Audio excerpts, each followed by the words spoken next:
Good morning and welcome to Unfiltered Vision News, bringing you the news unfiltered Monday through Friday, 7 to 9 a.m. Eastern. My name is Dr. Ashaki Noni Nichols, and I will be your host. Thank you so much for joining me here this morning on our Women in Wellness Wednesday. We will have a special guest, Janelle King, who is a member of our Georgia State Election Board. So I'm really excited to have her on just to share with us what her experience has been like so far and just really what the role of the State Board of Elections is here in the state of Georgia. So thanks so much for joining me, and let's get into our Kids Corner. He knew every street, every house, and every friendly face. But one day, Timmy's parents told him they were moving to a new town. Timmy's heart sank. The thought of leaving his home, his friends, and everything he knew filled him with fear. The next day, Timmy went for a walk with Mrs. Willow, the kind neighbor who always had a smile for him. She noticed Timmy's sad face and asked what was wrong. Timmy told her about the move and how scared he was to leave everything behind. Mrs. Willow smiled and said, "Change can be scary, Timmy, but it can also be wonderful. Every new place has something special to offer." On the day of the move, Timmy felt nervous, but he remembered Mrs. Willow's words. As they arrived at their new home, Timmy noticed something. The new neighborhood had big trees, friendly neighbors, and even a park nearby. It wasn't so different after all. Timmy took a deep breath, smiled, and thought, maybe change isn't so scary after all. Change can be scary, but it also brings new opportunities and experiences. Just like Timmy, sometimes we need to take a deep breath, embrace the change, and find the good in it. You might discover that the new can be just as wonderful as the old. Yes, and a lot of us, just sometimes the word change can really trigger people because they're like, oh, it's going to be different. I'm not going to like it. But just, take a step back, breathe, and just be open to the experience because you never know. You might learn something new, or you may be able to add, to other people's experiences into their knowledge base. So change can always be a good thing. And thank you so much to our guests that are joining us. Let's see, Spud McKenzie and Young Republicans. Thank you so much for joining this morning on Women in Wellness Wednesday. And with that, let's get into our daily prayer and honoring God with our body. So God, please guard our mind and our thoughts. God, help me to fix my thoughts on what is true and honorable and right and pure and lovely and admirable. So I will think about things that are excellent and worthy of praise. God, please protect our ears and help us listen to your voice. God, help me to be quick to listen, slow to speak, and slow to become angry. God, please protect my eyes from sin's damage. God, I make a covenant with my eyes not to look lustfully. God, please speak life over my mouth. God, set a guard over my mouth. Lord, keep watch over the doors of my lips. God, please help our hands to serve generously. God, help me to do good to everyone, and especially to those who belong to our family in the faith. God, please protect my reproductive organs and help me to honor you, God, with purity. God, help me to honor you with my body. And God, please protect our feet as we walk along your path. God, let your word be a lamp for my feet and a light on my path. And if you're just joining us here this morning, this is a prayer that we say daily here on the show just to prepare our hearts and our minds for today. And with that, let's jump into our first bit of news. I wanted to play something from Alex Jones. Now, this is from 2009. Just want to date that.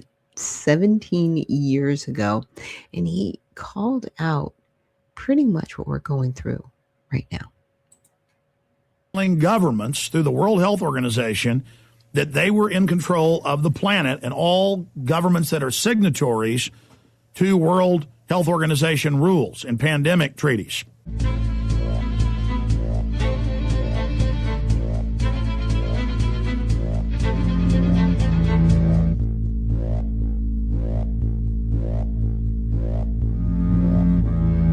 Look, I told you back during the whole swine flu scare,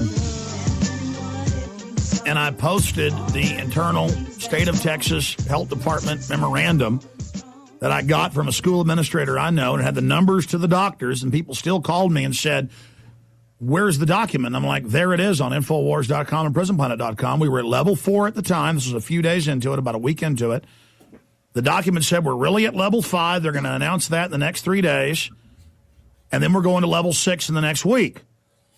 And then I got some other phone calls, called some other people I know, and confirmed that the UN was already telling governments through the World Health Organization that they were in control of the planet, and all governments that are signatories to World Health Organization rules and pandemic treaties. Now it's in hundreds and hundreds of newspapers. AP, Reuters, News of Australia, everywhere. That, oh, yes, we're all under level 6. The World Health Organization is running it. Countries, the United States, Mexico, Australia, Europe, China, they're all following World Health Organization orders. So the UN, through this test, as the SPP documents say, that are in the film Endgame, they say we'll use pandemics, biological threats, terror attacks, environmental problems, greenhouse gases, and economic collapse to bring in our North American Union and globalization. And we'll use that to merge the European Union with the Transatlantic Treaty. They say they've merged the EU and the European Union. It's all merged. Just like in England, they haven't passed the treaty to sign on to Lisbon, but the BBC admits, Google headline, UK already under EU control. And you'll see hundreds of articles telling the people, yes.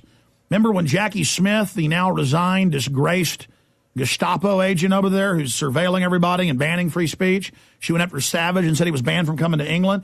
If you read the fine print, she said, I'm following EU rules.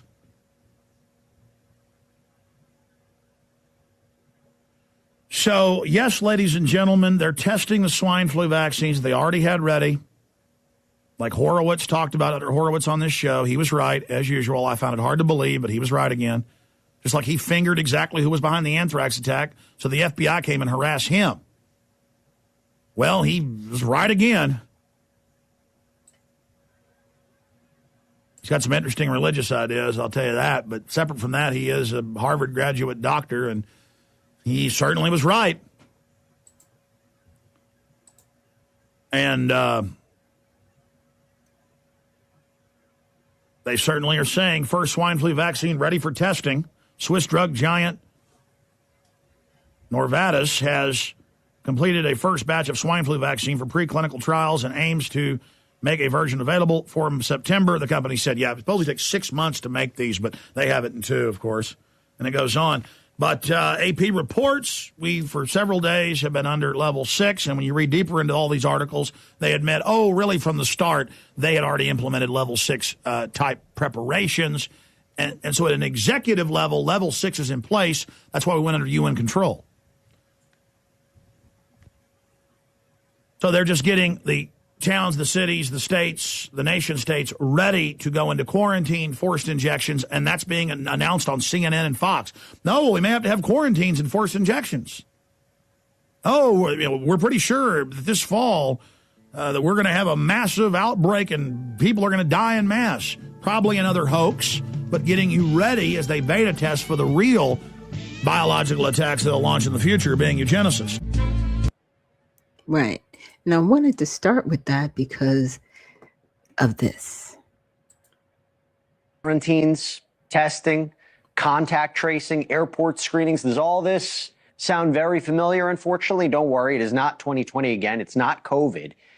But this is serious. There is a different virus outbreak in India that is triggering all of those familiar precautions in parts of Asia right now. It is called the Nipah virus, okay? And it's often deadly. Has a fatality rate of 40 to 75%. There are only 2 cases of the virus in India so far, but it has prompted airports in Thailand, Singapore, Hong Kong, Malaysia to step up their screenings to prevent a bigger outbreak. And the virus is carried by bats and pigs, but it can be spread human-human contact.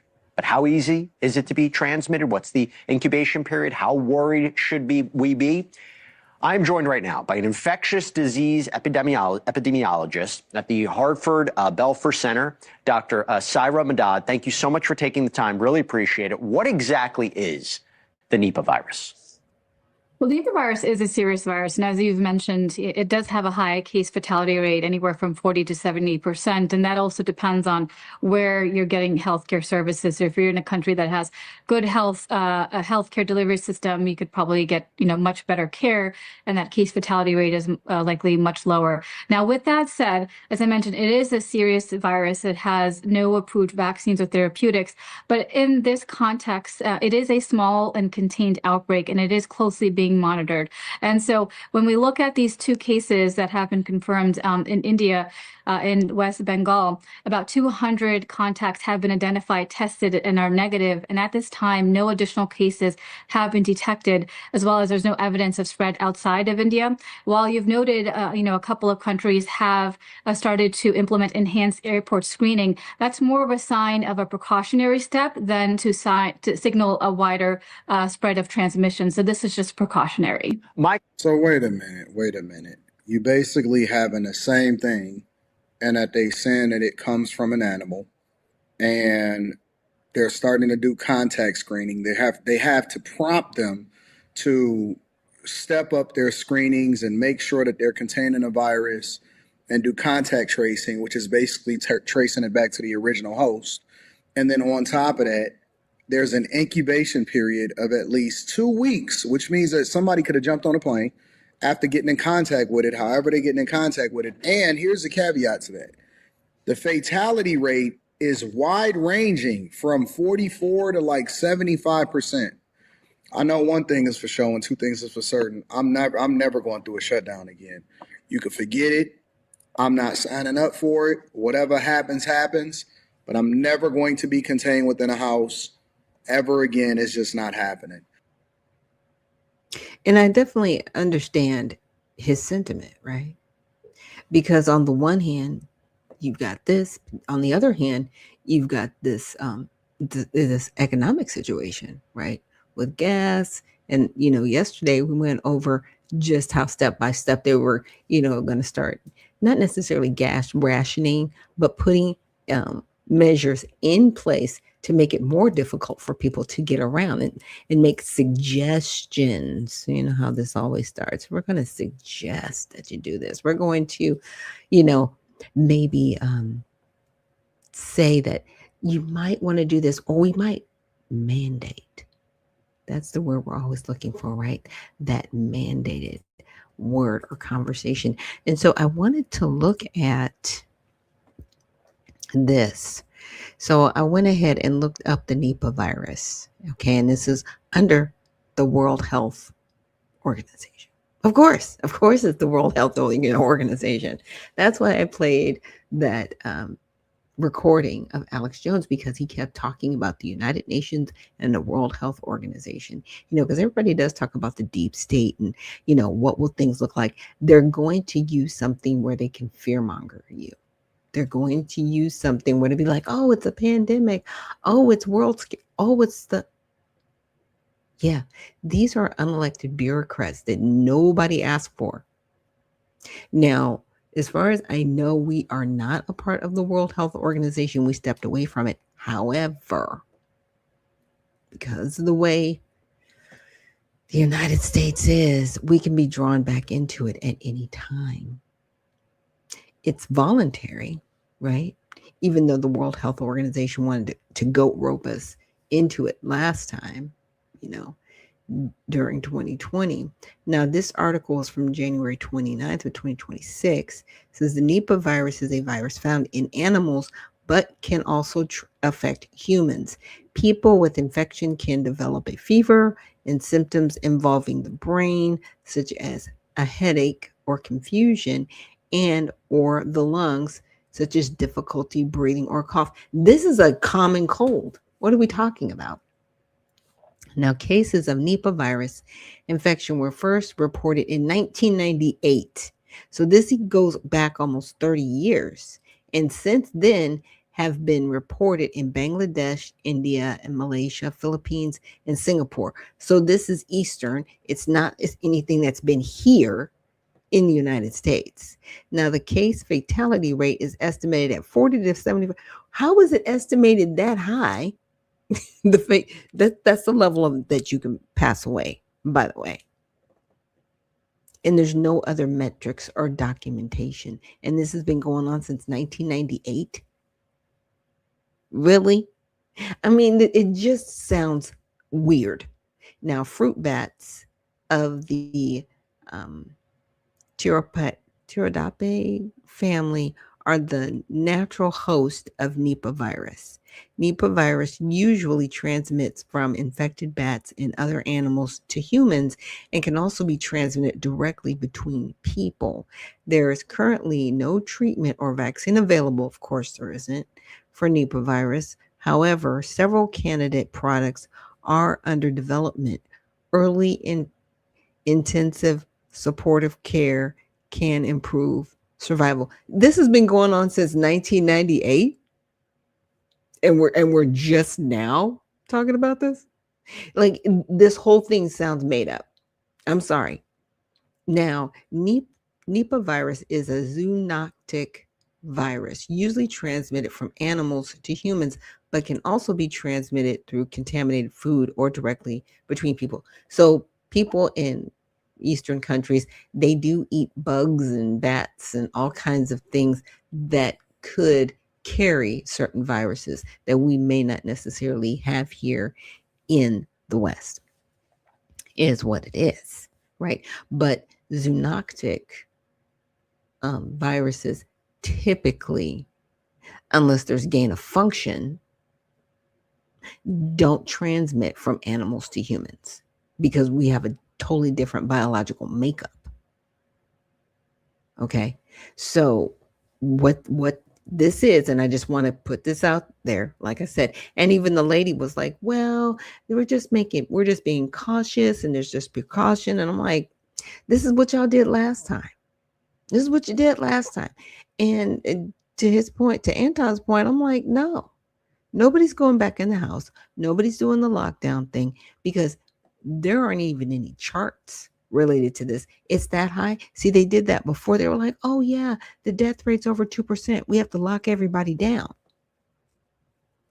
This is at 40 to 75%, and nobody's locked down. We're just all super casual about it. Do you see how crazy it sounds? 2% to 40%, up to 75%. Like, what are you doing? What are you doing? Now, the fruit bats family are considered the natural host of Nipah virus and are present in different parts of Asia and in Australia. African fruit bats of the genus Edelon family, I'm not even going to try to pronounce that, have been found to have antibodies against Nipah and Hendra viruses, indicating that these viruses might also be present within the geographic distribution of Tropodate.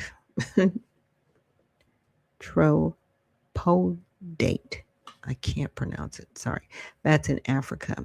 Infection with Nipah virus does not appear to cause disease in fruit bats. Transmission of the virus to humans can occur from direct contact with infected animals like bats, pigs, or horses, and by consuming fruit or fruit products.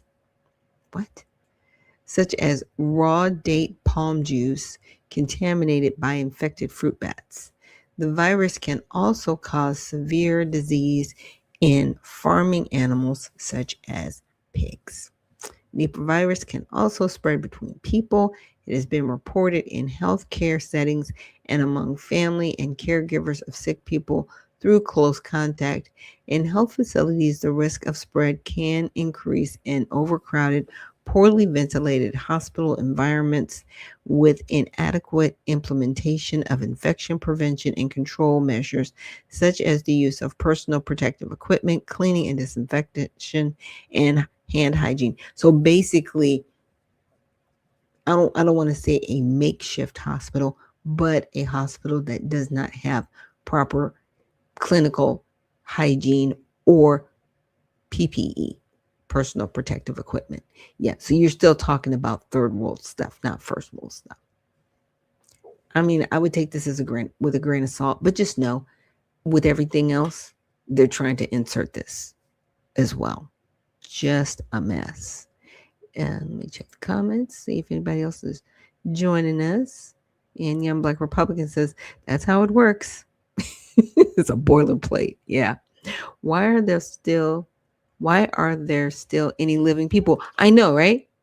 You're like at 40 to 75%, and nobody's screaming from the rooftops like, hey, like 40% of the population has died from this. That's how you know it's not right. To me, that's how you know it's not true. That's the measure, right? Because we shut down the planet for something that had a 2%, here with me, 2% mortality rate. Not 50, not 75, 2%. Okay? And they're out here. This has been around since 1998. And it's got a 40 to 70% mortality rate. Stop that. Stop it. No, it doesn't. You're just saying things. You're saying things and you think you're smart. And the World Health Organization, like, no one can trust you anymore. Like, you shot your shot and it's over. It's a wrap. I've got Clarence laughing. Because it's ridiculous. Ugh, on its face. It's just sad. All right, now let's get into some of this news and get updated on what's happening in Iran. Fox News alert: the commander of the 82nd Airborne Division has just been ordered to report to the Middle East. The president's aiming to secure the strait and maybe take Karg Island, Iran's crown jewel. The 82nd's a light infantry parachute assault unit, usually the tip of the spear, and can deploy anywhere in the world in less than 18 hours. Central Command has already bombed a ton of targets on Karg Island. You'd expect the paratroopers to drop in at night, secure airfields, do a quick repair job on the strip, and pave the way for the Air Force and Marines to deliver more men, armor, and gear.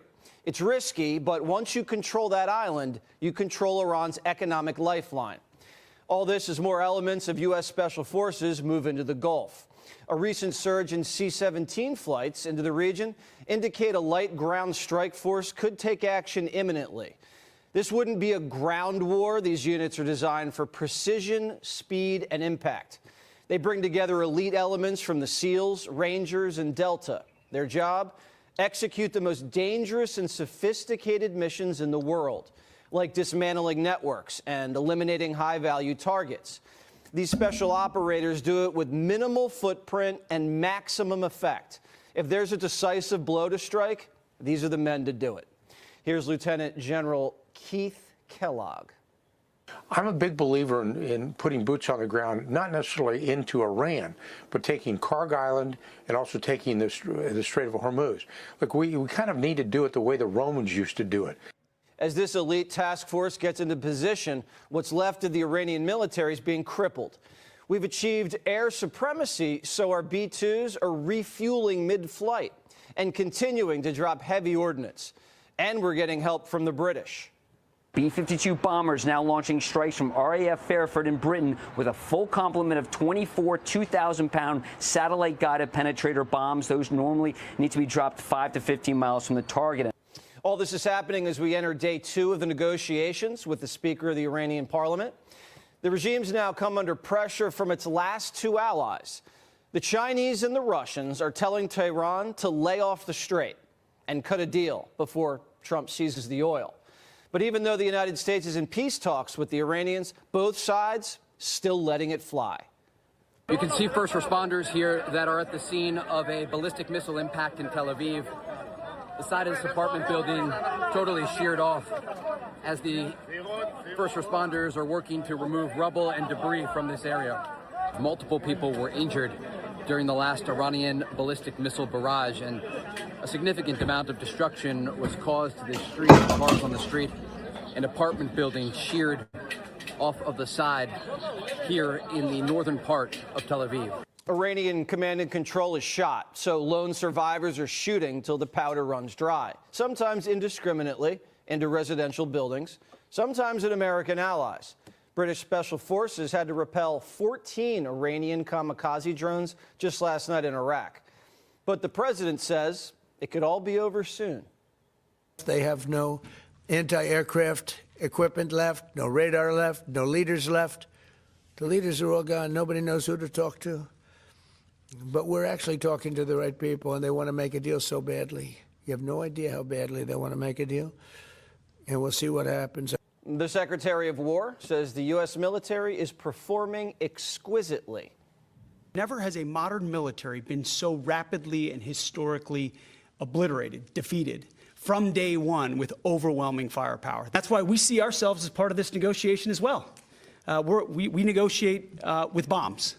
You have a choice as we loiter over the top of Tehran, as the president talked about your future. The president has made it clear that you will not have a nuclear weapon. The War Department agrees. Our job is to ensure that.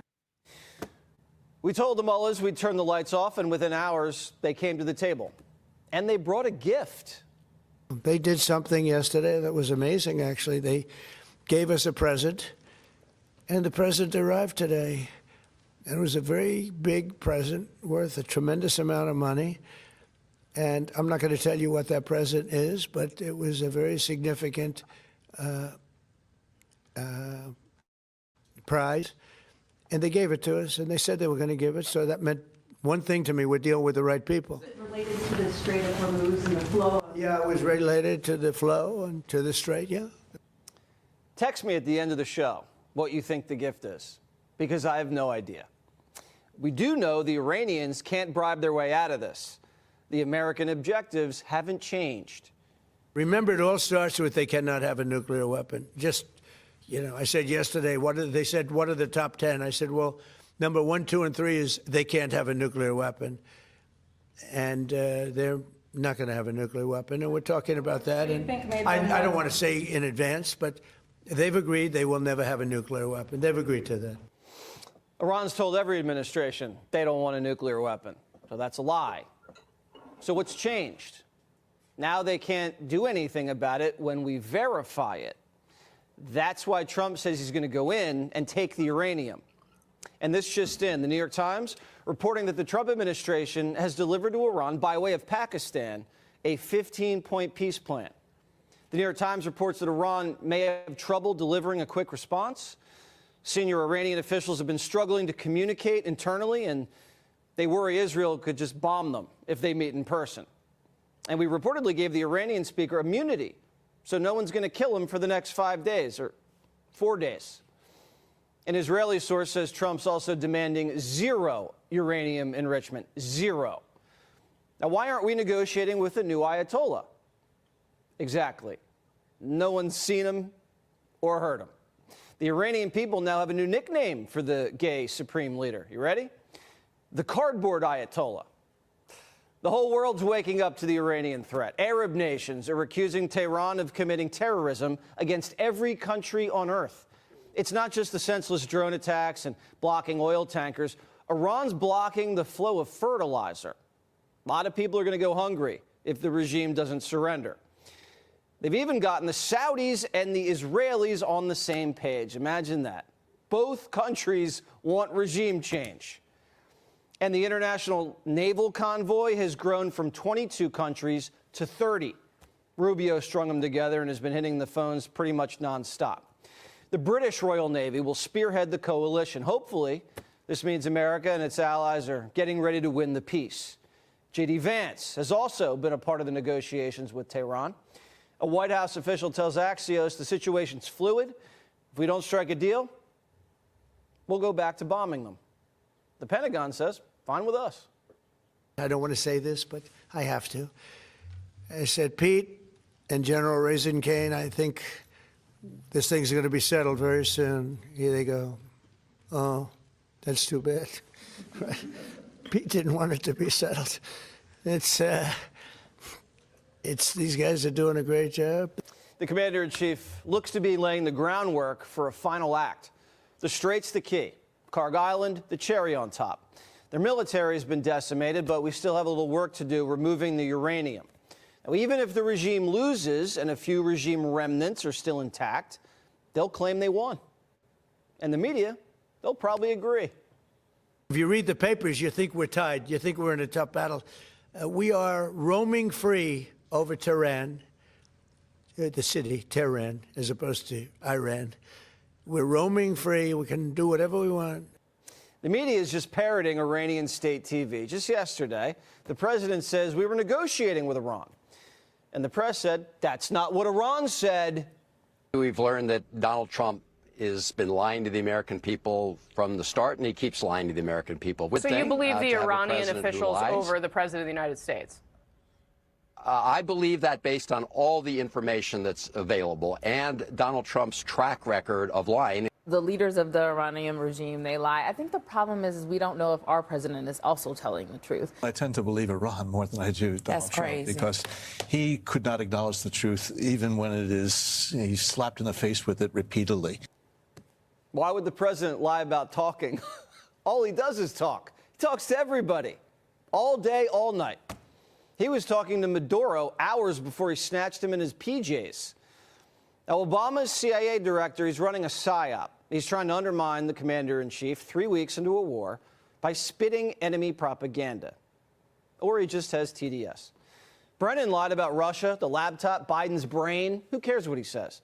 Brennan and his boss, Barry, gave the mullahs billions in cash and believed them when they said they weren't building a nuke. Oops. Hour later, Brennan looked like a fool. There's important breaking news coming into the Situation Room. We're now learning from a senior Iranian source that there has been an outreach between the U.S. and Iran. So Wolf will take the cardboard Ayatollah's word for it, but not the commander-in-chief's? Listen, politicians lie during war, both sides. You have a right to question what they say, but we're 3 weeks into this thing, and Iran's military is almost gone, and we're zeroing in on the oil while we're talking peace. I think it's going well. Now, I don't know how it's going to turn out, but I'm hoping it turns out well. JP Morgan's CEO, Jamie Dimon, says if this thing does go well, the payoff for America will be huge. I think the Iran war makes it a better chance in the long run. It's probably riskier in the short run because we don't know the outcome of it. That attitude, that is not what the attitude was 20 years ago. They all want it. They can't have neighbors like, can lob ballistic missiles into their data centers thinking that people are going to put $10 billion in a data center. So the next hours are critical. If Iran's serious about a deal, we'll get there. If they refuse, Trump's justified to take the strait and seize the island because American paratroopers are almost there. Want even more Fox News on YouTube? Become a Fox. So that was one of the updates that I found. I've got about three more to go through that build on where Waters has started. Concern of Iran's ballistic missile range after the regime launched an attack targeting Diego Garcia, a key U.S. and U.K. military base in the Indian Ocean, nearly 2,500 miles from Iran. Now Prime Minister Netanyahu is warning other countries they could be targeted next. If you want proof that Iran endangers the entire world, the last 48 hours have given it. They have now the capacity to reach deep into Europe. They already have fired on a European country, Cyprus. They are putting everyone in their sights. All right, we got Joey Jones at the touchstring to break down Iran's ballistic missile capabilities. All right, Joey, walk us through the range of their missiles. Yeah, so they've been building missiles for a while. Really what we're going to focus on today is what I call the K4, because I can't say the K word. It's very long and it's hard to say. But basically, the last missile that they told us about was in 2023, the K4. And we thought its range was about, I think it was right at 2,000 kilometers. So not very far. And they even went so far as to say that, listen, we're not trying to go very far because we don't want the world to feel threatened by us. So here's Iran, and you can start to see the miles, which kind of roughly translate. But right here is what I want you to focus on, 2,500 miles. That's this outer ring here, right inside of it, just about 2,000 miles. Right, this is Diego Garcia. That's double the distance that we thought they could fire. So this K4 missile being the furthest that we know about, we're going to go ahead and move to the next slide. This K4 missile being the furthest that we know about, just went twice as far, or we think this is the one they used. The big question here is we don't know what they used, and that's something we'll talk about in a second. Well, interesting, Joey. The question really for me is, like, how do they actually launch them? How do they launch these things? Yeah, so what's really cool, I've got a couple of pictures here that I want to show you. So they're zoomed in, so it's hard to see, but this is essentially a tractor and trailer. This is a truck with a trailer bed on it. with a missile on it. As you'll see, it's being raised. It's at about a 45-degree angle there. So what they do is this is mobile. So the word they use for it is called the Transporter Erector Launcher, the TEL. So this is what's really amazing. Well, this is what's really difficult about this. So basically, this trailer and that truck can drive out into the desert. You need another vehicle probably with some radar on it to get the coordinates right. But basically, it's mobile. It can be moved anywhere. The fuel used in the rocket is liquid. It's a little bit limiting on distance, but it's able to be stored and set somewhere for a long time. So this entire capability is about running around and being able to launch these from different places so that we can't just identify targets with intelligence and go after them. They can move. They can move in hours. They can move hundreds of miles overnight. And so it makes it a little bit more difficult. Also, what this does is, this is very big, but there's a Russian version called the 3M54. The export version is called the Club K that can pretty much fit in a Connex box. So it can go in the back of a tractor and trailer. So if they're adapting that technology, or if they've bought it from Russia, you have to assume every tractor and trailer in Iran is potentially an anti-ship missile or something like this. Joey, you said that we weren't aware that Iran had the capability to launch a missile this far. So what kind of rocket was launched at the Diego Garcia base, and is it different than the ones that we knew that they had? Yeah, so I'm not going to pick on you on nomenclature here, but basically this is a missile. What makes it a missile is that the back half is a rocket. A rocket is a propulsion system. You point it in a direction, that's where it goes. It's not guided.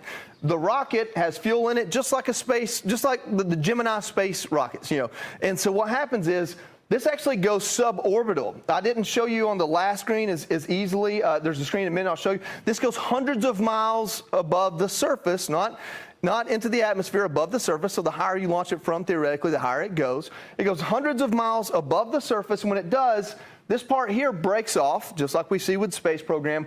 And this part here, this is called the reentry vehicle, which encompasses the warhead. There's other words for it.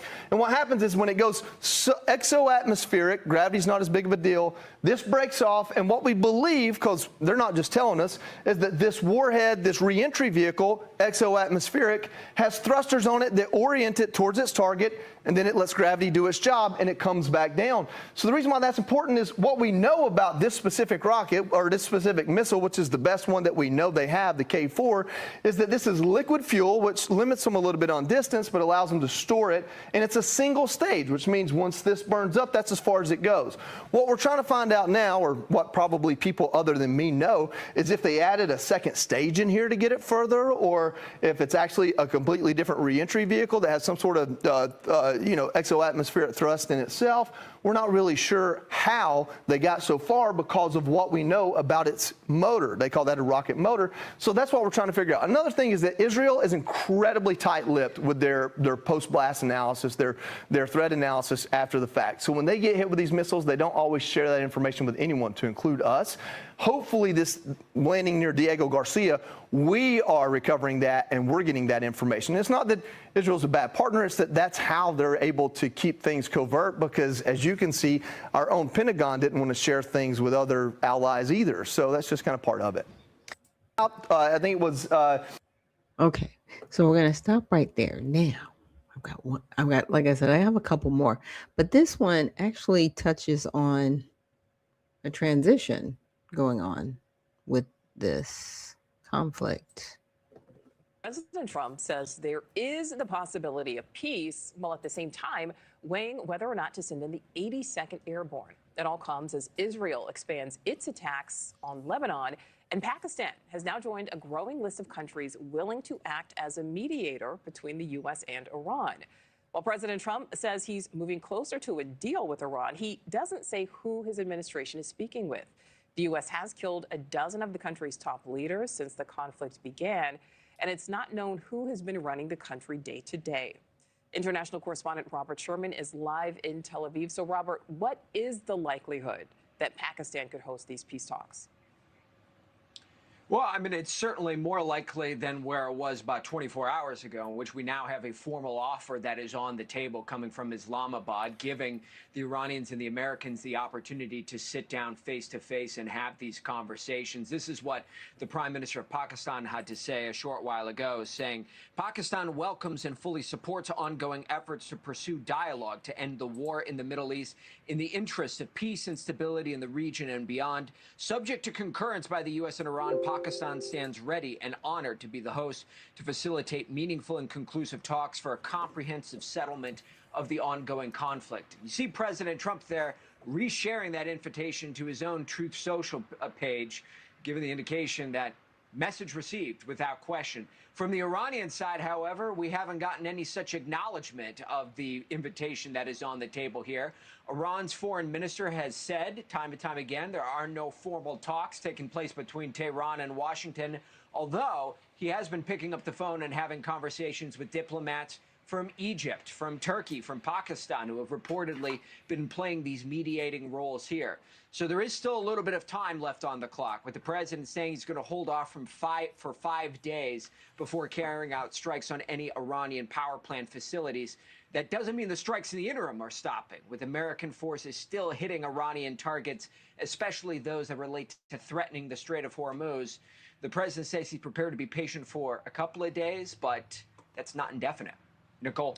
So not indefinite, Robert. If the U.S. and Iran do, in fact, end up at the negotiating table, what would be the key points to making a deal possible? Well, some of these have been put out into the public sphere from the Iranian side. For example, the president of Iran has said that one of the things that would need to happen would be security guarantees, assurances that the war would not be resuming. Reuters has cobbled together a list here that you see here.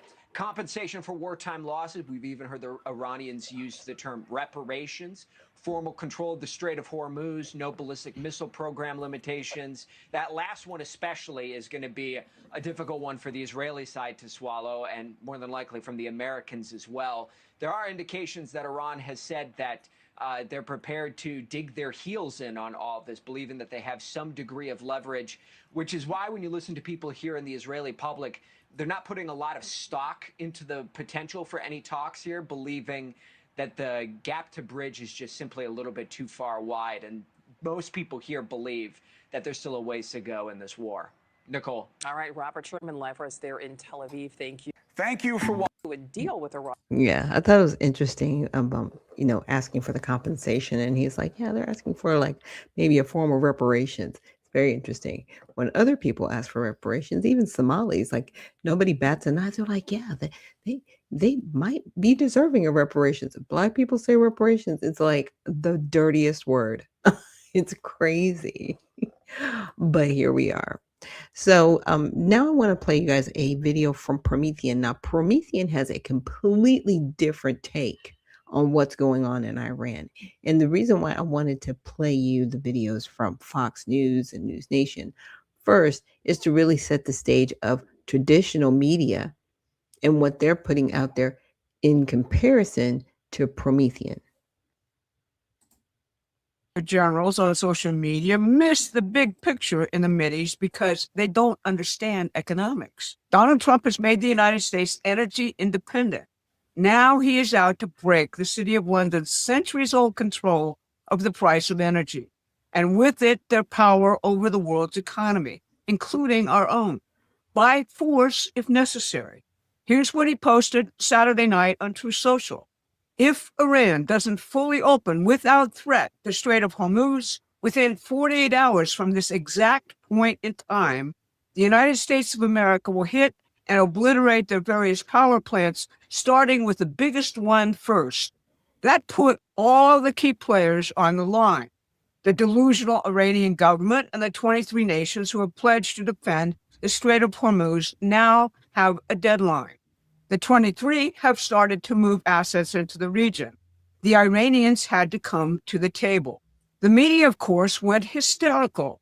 The Financial Times relied on the International Crisis Group, a Soros-funded globalist think tank, to declare that the world is headed to, quote, catastrophic disaster as a result of the president's tweet. This morning, he announced that Iran was at the table and productively negotiated. He extended the deadline by 5 days. The press are all mouthpieces for London and Wall Street, and the City of London is in the deepest crisis in its history as a result of the president's actions. I'm Barbara Boyd, and I've followed the globalist great game ever since 1971, when the modern petrodollar British financial empire was born. Today, we'll first take up 3 stories. First, what's happening to the City of London domestically and strategically. Second, how London has prevented Middle East peace and economic development until now. And third, how Trump is following in the footsteps of Franklin Delano Roosevelt by ending London's control of the Middle East. But before we dig in, please like and share this video. It increases our reach on YouTube. Now, while everyone was debating Trump's tweet, the City of London declared an economic emergency.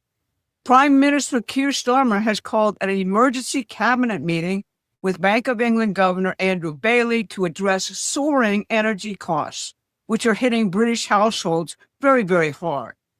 Government borrowing costs surged past 5% Friday for the first time since July 2008. Remember that date, the Lehman Brothers crash? That was the beginning of the last great financial crisis hitting. One cabinet source told GB News there is, quote, deep gloom in both the Treasury and Number 10. The modern British Empire can't survive without the U.S. military enforcing its strategic goals, and it can't survive without Gulf oil states parking their wealth in London. But those states are moving their money to Trump's United States and have joined his Board of Peace to end the region's permanent religious warfare. Gulf governments have pledged $4 trillion in investment to the U.S. since Trump returned to office. The UAE alone reaffirmed its $1.4 trillion commitment this week. And they're all in the Board of Peace, aiming to economically develop the Middle East along with nuclear and other modern energy resources. Starmer's paralysis in this circumstance is so obvious that it became a global joke on Saturday night. Saturday Night Live London mocked it. Trump posted this clip to his Truth Social. Europe is also suddenly confronting the consequences of two catastrophic British imperial projects, green energy and Ukraine. Here's Belgium's Prime Minister Bart de Wever breaking openly with the entire EU last week. Quote, we must normalize relations with Russia and regain access to cheap energy. That is common sense. In private, European leaders agree with me, but no one dares to say it out loud. And on Ukraine, given that we are unable to pressure Putin by sending weapons to Ukraine and cannot suffocate his economy without U.S. support, only one method remains: making a deal. This is the entire post-war imperial architecture cracking at the seams simultaneously because of decisions made in Washington over the past 60 days. Which takes us next to the transformation nobody in the media is covering. But if you're seeing a picture here that the media never provides, you need to be reading Promethean Action's newsletter. We cover the real battlefield, the fight between empire and sovereign nations, every week. You can sign up right now at PrometheanAction.com. Now, here is what the armchair generals are missing entirely. Iran did not close the strait with a naval blockade. It fired a handful of drones. And that was enough, because the real choke point is not the strait. The real choke point is the City of London's insurance and oil pricing monopoly. Lloyd's of London has operated for 337 years and sits at the apex of the world's war risk marine insurance market. Without that insurance, the ships don't move. In every prior crisis, the 8-year Iran-Iraq tanker war, the 1990 Gulf War, the 2012 standoff when Iran threatened to close the strait, Lloyd's never canceled war risk coverage. They raised premiums, but the ships kept moving. On March 2nd, for the first time in 337 years, they canceled. Strait traffic collapsed 81% in a week. And Chatham House, the City of London's own imperial foreign policy think tank, tells us why. They say that the continuing Iran war shows the Gulf states that they, quote, should no longer rely on America for security guarantees. The deliberate attacks on the Gulf states by Iran and the closure of the Strait of Hormuz by the City of London's insurers are meant to drive the Gulf states back towards London's orbit. They're also an obvious economic attack on the president's economic progress here at home ahead of the critical midterm elections. And London has tried to destroy Trump's candidacies at every turn, starting with MI6 agent Christopher Steele and Russiagate. Until recently, the British also controlled world energy geography. Take the Strait of Hormuz as an example. It is 39 kilometers wide at its narrowest. Iran controls the north. The southern shipping lanes run through the territorial waters of Oman. Oman is the living residue of the British Empire. In 1970, MI6 engineered the installation of its Sultan. Today, GCHQ runs 3 signals intelligence bases in Oman: timpani, guitar, clarinet, intercepting everything that passes through Hormuz. British intelligence listens to every ship that moves to the world's most critical energy choke point from bases in the country whose government it installed. And as we all learned recently, the announced but very invisible new Iranian leader has over 130 million in London real estate. That's typical of the old order. Now, this has happened before. On February 14th, 1945, Franklin Roosevelt stopped in the Great Bitter Lake in the Suez Canal and received King Ibn bin Saud of Saudi Arabia aboard the USS Quincy. He did it secretly, without telling Churchill.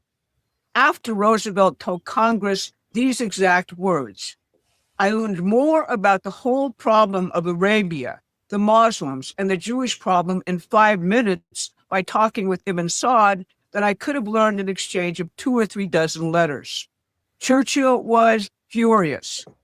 Roosevelt had promised him the U.S. would not interfere in the British sphere of influence and broke that promise deliberately. His translator, Colonel Eady, recorded that Churchill, quote, burned up the wires to all his diplomats in the area, demanding appointments with the Arab monarchs the moment Roosevelt had left. Churchill rushed to meet Ibn Saud himself. The contrast was devastating. Ibn Saud told Eady, Churchill speaks deviously, evades understanding, changes the subject to avoid commitment. The president seeks understanding. His effort is to make the 2 minds meet. I have never met the equal of the president in character, wisdom, and gentility. Churchill's meeting failed, and the U.S.-Saudi relationship has flourished ever since. Ibn Saud's discussion of Roosevelt is very similar to how the Gulf states now describe Donald Trump. So let's see what we have here. Roosevelt started to cut out the imperial middleman and world energy production in 1945. By 1971, London had inserted itself back in.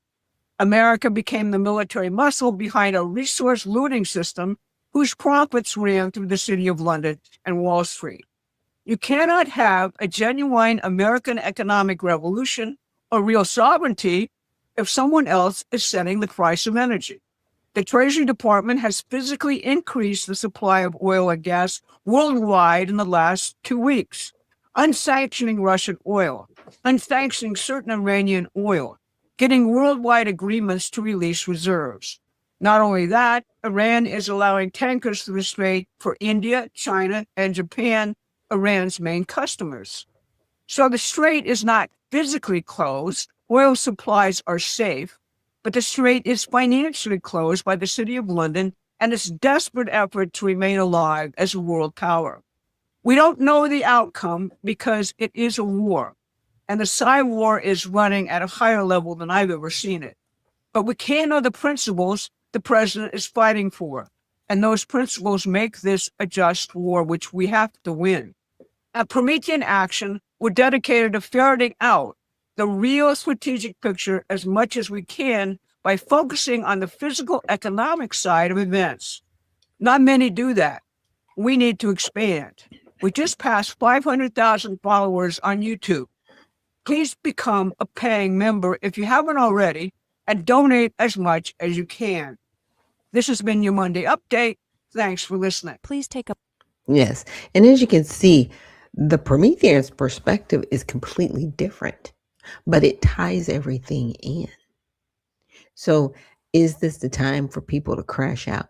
You know, I saw in the comments briefly that people were saying, yeah, we're completely distracted from the Epstein files. Yeah, we are. But at the same time, we can walk and chew gum, right? So has it gone away, or is it where we're putting our attention? Because at this juncture, again, who's going to be arrested now that we do know some of these high, I should say high ranking individuals, right, that have committed crimes against these young women, and they're out there still committing these crimes because they have not been properly brought to justice. And are they, involved in any of these matters over in Iran or Israel? Those are things that are people are asking questions about, right? Where do we stand with all this? But I listening to Promethean and how they put it together gives me hope that at least there may be another angle to what is going on. Discussions yesterday and even today are still, did we kind of get goat roped into this? And what does victory look like? Right. And I wasn't calling it a war until yesterday, until they were like, yeah, we're going to go into this island. I was like, yep, physical people on the ground. Okay, here we go. But again, this is under the War Powers Act, right? Because Congress has not fully bought in to fund what's going on. And we'll see, because I think they're supposed to be asking for like 200 billion or something ridiculous. Hopefully they won't be. Hopefully everyone can settle down and they can get the negotiations at the table, and we can not send any more individuals over there, right? We can just tighten this up and everybody go home and we can get back to business as usual and building up the United States. So with that, we're going to take a quick break. And when we return, we should have our special guest joining us at the 8 o'clock hour. So thank you so much for joining me here on Unfiltered Vision News, and we will see you on the other side.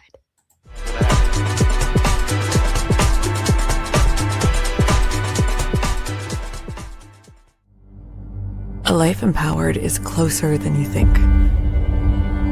We're all looking for a better way. Reimagine what's next with a new sense of exuberance. Why not power on like you mean it? Or power off blissfully? A better sleep is a better awake. You've never moved like this before.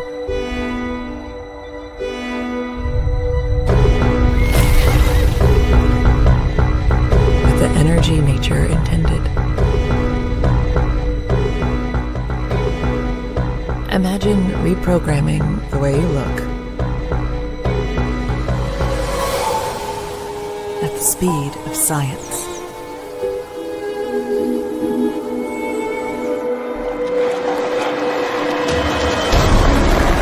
At longevity. At exhilaration. It's next level rejuvenation. Take your well-being from the inside out and outside in.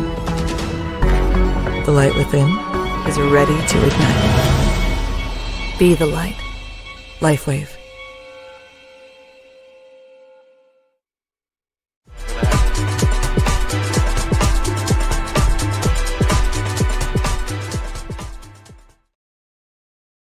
And we are back. Thank you so much for joining us here on Unfiltered Vision News, bringing you the news unfiltered Monday through Friday, 7 to 9 a.m. Eastern. My name is Dr. Ashaki Noni Nichols, and I will be your host.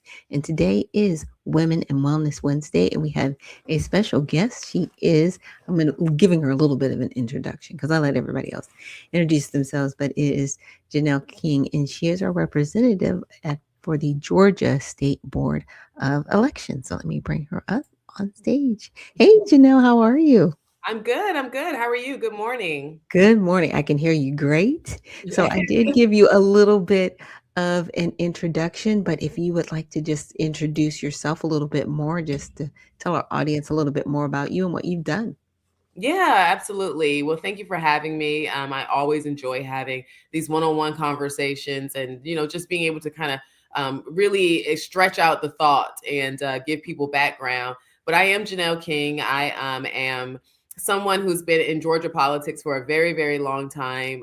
It's my entire career from being a little girl, as what I say, because I started as an intern and kind of worked my way up. As a result, I made a lot of relationships. I built up a lot of good political capital. I learned a lot. I was a deputy state director of the Georgia Republican Party. I served on other state boards, but the board that is getting all the attention right now is the state elections board. And, that has a lot to do with the fact that, when I joined the board kind of shifted a bit.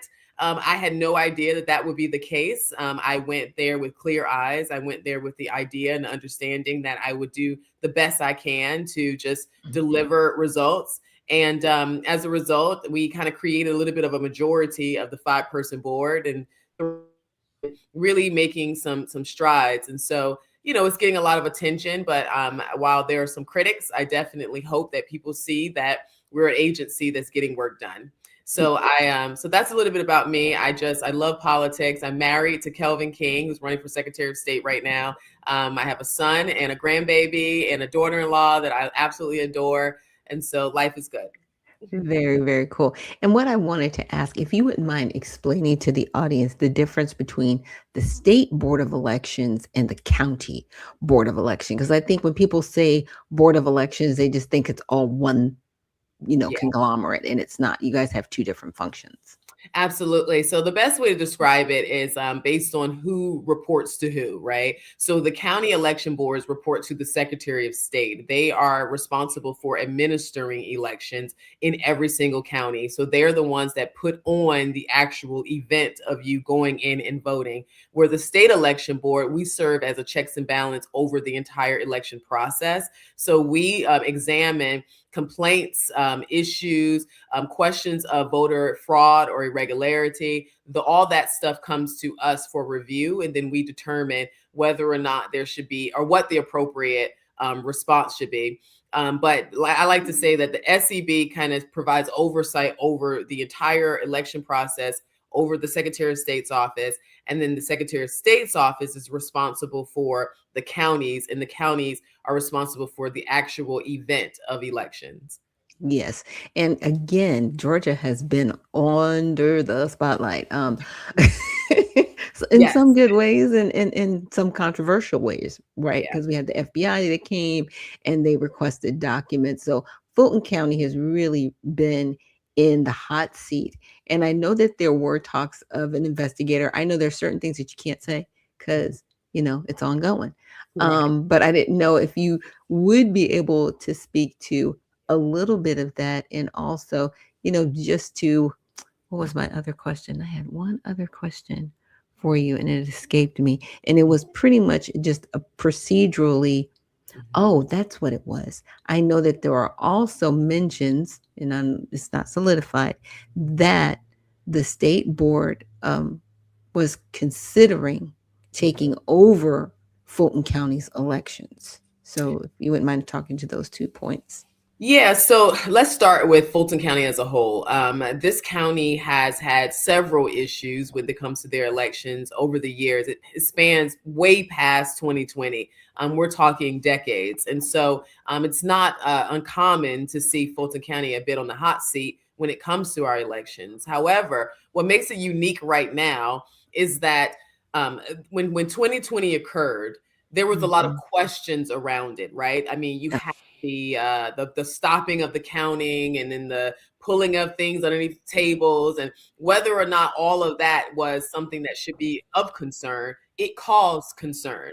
And so I always like to be clear on where this fight is, or what the nucleus of the battle is when it comes to Fulton County. The nucleus of it is not that people are, well, there are some people that feel 100% certain that Fulton County had some malfeasance in their election. However, there are a large group of people who are unsure. And so the nucleus of this is that once the election has occurred, there are a lot of documents that become public record. And this is so that as citizens, we can do our duty and ensure that we are vetting our own election process, making sure that it's being handled appropriately. And so when those documents became public, there's an open records request that can be made to request those documents. And there were several people who did. These are ballot images and things of that nature. This does not have any of your personal data on it because we don't know who cast the ballot. So this is public records. So when people ask for them, they have been getting obstruction, pushback, no's, over and over again. So we're talking about 5 years of documents not being seen. And instead of showing us, or like my husband says, showing your work, instead of that, you're telling us that we should trust you. You're telling us everything is fine. There's nothing to see here, but you're not proving it to us. And so that is what the nucleus of this argument is that we are not here as citizens to take your word for it. That's not how a republic works. We are here to hold you accountable and to ensure that what you're saying, you have the evidence to back it up. So Fulton County, we saw over the last four or so years, the past right after 2020, they were telling us everything went fine. There were no issues in the election. There was nothing to be worried about. Well, we're now seeing through cases that are coming before the state election board, cases that have been withheld from the state election board for a number of years, might I add, that was not the case. That there were tabulation problems. And what does tabulation mean? That's how you determine the outcome. When you hear the word tabulation, think tally.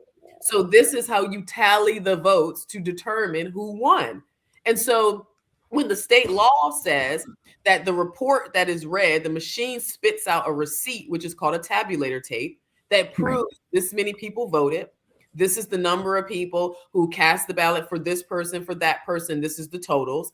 When that comes out, it comes out with signature lines because there's supposed to be an election worker and 2 witnesses that signs that tabulator tape. Well, we found out that of 37 requested tabulator tapes, 36 were not signed. They were the ballots were tabulated on different machines when it's not supposed to be removed. Memory cards coming out of the machines, that's not supposed to happen. And then you have a series of tabulator tapes that they can't even find, 10 to be exact, from what Fulton County has admitted to, which consists of 20,000 votes. So there's 20,000 votes that were tabulated, were counted, but we don't have any proof of how they were counted. So all of that, and when you throw all of that into the pot, the word that comes to mind is chain of custody. Yes. Chain of custody means that you can prove that there was no interference in the election process in this portion of the process. Well, we can't prove that when it comes to Fulton County. So yes, people are upset. Yes, people are asking questions. No, people are not election deniers. Matter of fact, it's the exact opposite. We are absolutely pro-elections because we want it to be done correctly. So that's the thing with Fulton County, and that's why we did have to move forward. Now, the private investigator has nothing to do with the Fulton County piece. Okay. Everything to do with particular cases that we have. And right now, we, as a state election board, we've hired 2 investigators. However, they have not been given the proper resources and tools in order to fully investigate cases. So as of right now, the Secretary of State's office is still investigating cases. And at some point, I can share why that is. But our private investigators, because we have a couple of cases that we would like to have full autonomy over as they investigate them. Wow. Well, thank you for that, because see, there's a lot of chatter about this, right? And there's been a lot of chatter about it for years. And I think you just giving a consolidated statement and saying, okay, this is kind of the advent of it, and this is how we got here, really helps a lot of people, because, you know, this may be going on in other counties and states, but because there's not really a highlight on those areas, you know, people really aren't talking about it. So I'm glad this is being highlighted, because, you know, nobody really thinks about the chain of custody and how important it is when you're talking about voting, especially when you're using electronic machines that spit out a paper that has a QR code on it. That is very concerning to me. I am a paralegal. And, you know, there could be anything in that QR code and it could distort the vote. What if the QR code is a completely opposite to how I viewed it? I don't know. Well, that happened. That happened. So, you know, it's interesting you brought up the QR codes because I think that that's something else that gets misconstrued. And you have to understand that there's a majority of people who are okay with a little bit of fraud in the elections. They're okay with using a machine that has vulnerabilities. I can't tell you exactly why because I'm not of those people. However, it does raise the eyebrow as to why would you want something that's so vulnerable to continue to be a part of one of our most important rights and our most important aspects of our government, which is our elections. But that being said, let me tell you exactly why the QR codes are a problem. The reason why is because the state requires us as voters to be able to verify our intent, to be able to look at our ballot, review it, and say, hey, this is who I am voting for. Right. And for that to be your final vote. That being said, when that ballot comes out of that machine, after you punch in, you know, your votes on the BMD, it shows text on there and they tell you, which I think is extremely misleading, but the people in the office will say, hey, verify your vote by looking at this text. And you think that's what you're doing. Well, the problem is that the QR code is connected to an index. It has nothing to do with text at all. It has everything to do with how that index is coded.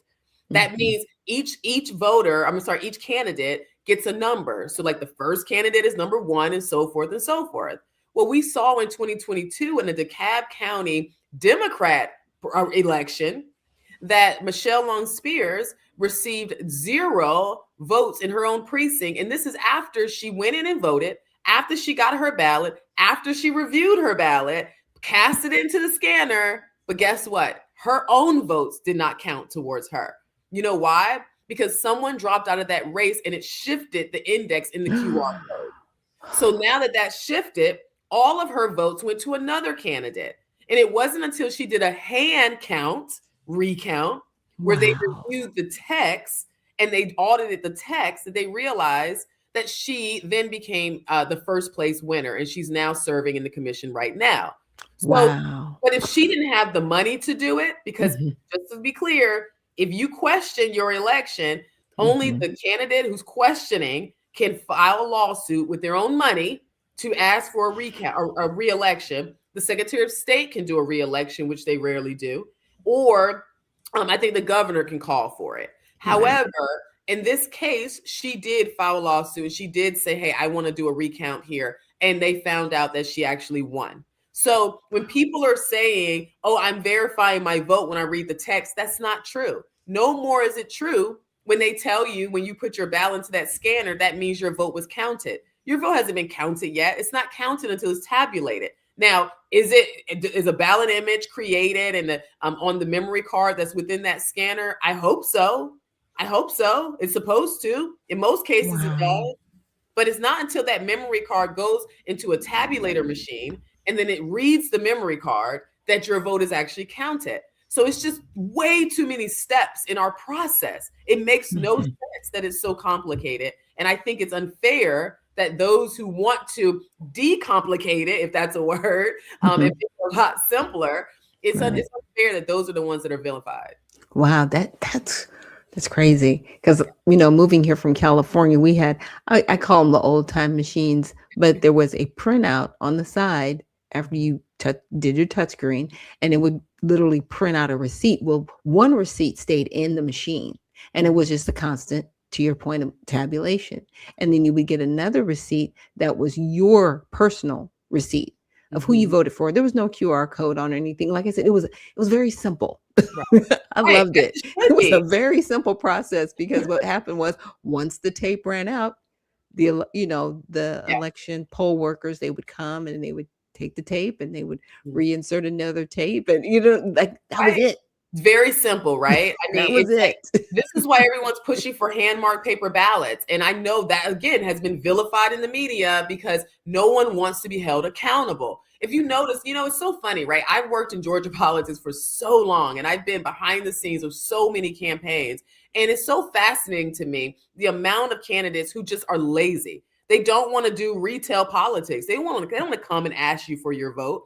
They want to just spend the money, throw a couple of commercials up, and let the chips fall. That's not campaigning. No. And so we are, hand-marked paper ballots forces you to campaign because there aren't any of those back doors into the system. No. There's no coding errors, clerical errors, slog files, and all the other stuff that even the election workers barely understand. And so, it eliminates all of that. It just allows you to come in, mark your ballot, slip it in, and then we go count it. It should not be this complicated. Yeah, it shouldn't be, because even here in Henry County, we had someone that ran for sheriff, and he ran against the incumbent, and all 68%, they told him, of the votes were accidentally cast to him. What? They were actually for the incumbent. All 68%? Seriously? Wow. Yeah. And of course, he didn't have the resources to fight back. And when he did a FOIA request, they denied it. Like, I'm just saying. You know what? Again, I'm gonna give you another case. So we talk about this everywhere we go. Hall County. County, there was a city called Oakwood that's in Hall County. They had a municipal race. 600 people received the ballot that weren't supposed to, that did not live in the city limits. 300 people voted. The delta between the winner and the loser was 88 votes. To this day, we have no clue if the person who's in that seat should be in that seat. But the worst part about it is that the candidate who lost didn't have the funds to challenge it. They didn't have the means to do it. So they had to let it go. But the county officials alerted the SOS office and was like, this is not right. We should not have to certify this. Well, they told them to certify it anyway. They did not call for a re-election. No. And they held it. They didn't even tell us. The county alerted the state election board and self-reported.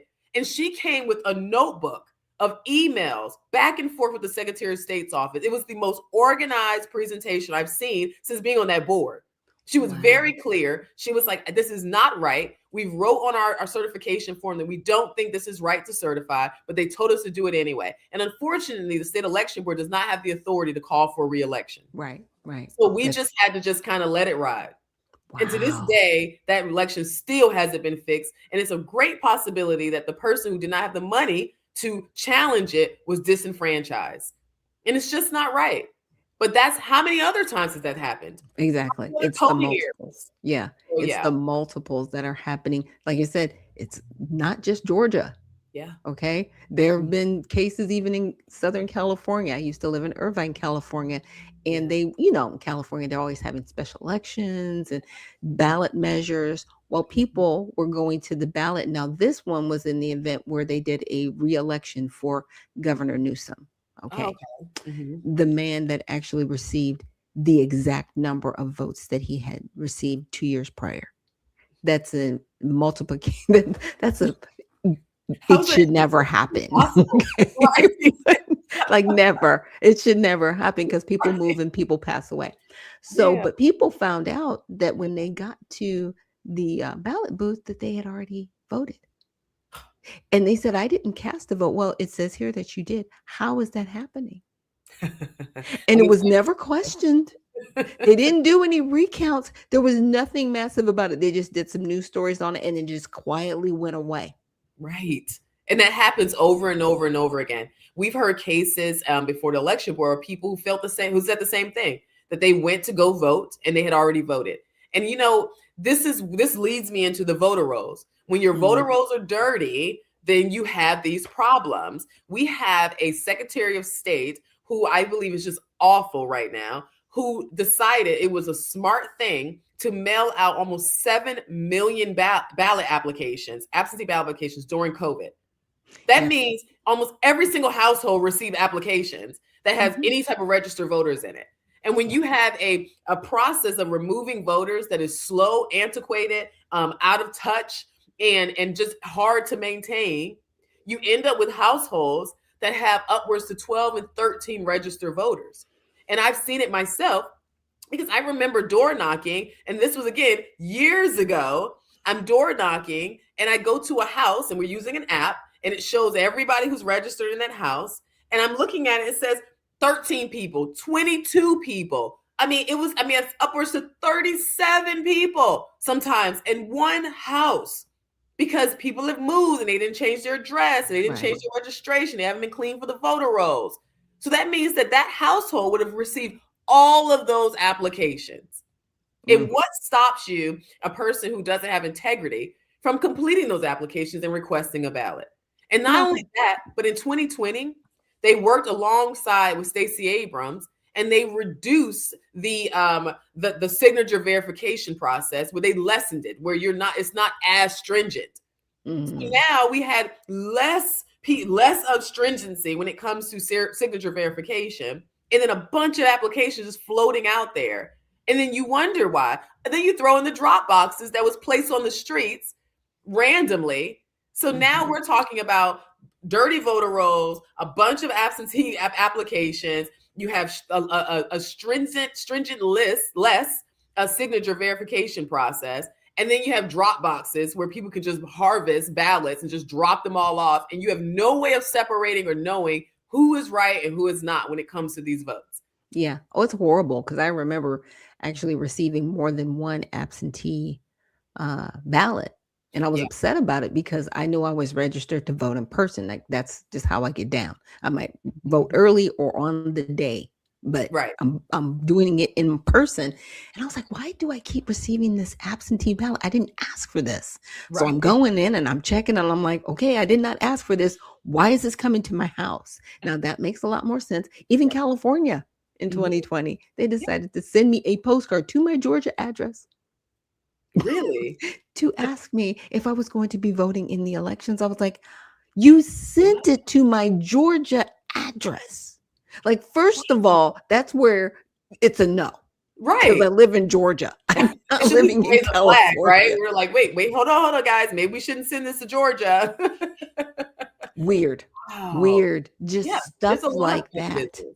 Stuff like that. And it goes on all the time. And people really don't think it does. But then here's the disheartening part that people get upset about. Well, should I vote anyway? Does it matter? Yes. And it matters. Yes. Your vote counts and it matters. Yeah, apathy is a concern, but I feel like I'm on this quest, right? At the end of every podcast, every speech I do, everywhere I go, I am trying my best to encourage people to do their duty. You do not let the bad actors win. You cannot. If we hand over our elections, we turn into a third world country right before our eyes. Because now you're allowing the bad actors to keep winning elections and tearing this country apart and tearing our state apart. You have to overwhelm the polls. It is extremely hard to cheat when you have a huge number of people all voting in one direction. So it's all about overwhelming the polls. But as citizens, giving up our right to vote, giving up our duty is a weak position. You can't do it. We have to just keep fighting and doing our best to get these people out of here. The one currency we have as voters is our vote. That is the one way you can guarantee that you will have the necessary power to control the direction of your state. So we just have to keep doing it. Yes. Now, with the paper ballots, are they considering, I want to say, encoding the ballots so that they cannot be duplicated, right? Because, obviously there were some that were, and in my opinion, duplicated, because when you're only voting for the top of the ticket, but everybody else, because if you're just doing straight down ballot, there were some races that should have been won, right, in 2020, but there weren't because they only were the top of the ticket and they didn't vote anywhere else. And I'm like, did y'all just, carbon copy these? I'm sorry, but that's what it looks like. So will there be any type of encoding per ballot so it cannot be duplicated? It's like it's a 1-to-1 and that's it. Yeah. So the duplication process is a kind of complicated process because there are times in which there are ballots that are duplicated. However, so they can be scanned and read. However, when it comes to paper ballots, yes. So the way it will work is that you will have a ballot that has a code on it. So every ballot will have its own serial number. And the counties will only receive enough ballots to match the number of registered voters, which is Thank why. you. Thank you. If you've got 50,000 people, you're not going to have 75,000 voters. You know what I mean? Yeah, it's just not. I mean, obviously, we've seen that, but Yes. that's not happening anymore. Good. But the paper ballots have to work in concert with clean voter rolls, right? Okay. So, which is something that I'm taking this from my husband's stump speech, because we obviously don't have it right now. So this is the plan.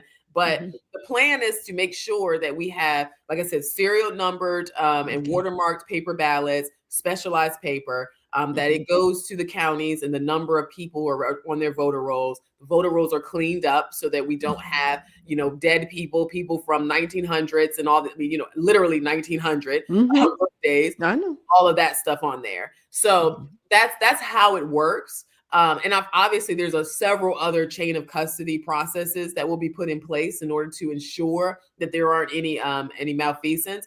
But overall, there is a way to do it. And if you want to be quite frank with you, right now, the machine that we're operating on now, even though we don't trust it, it can be programmed to read the text and not the QR code. So all of this conversation around, well, we didn't have enough money and we need $66 million to remove the QR code. That's what Brad is saying, our Secretary of State. It's a push of a button.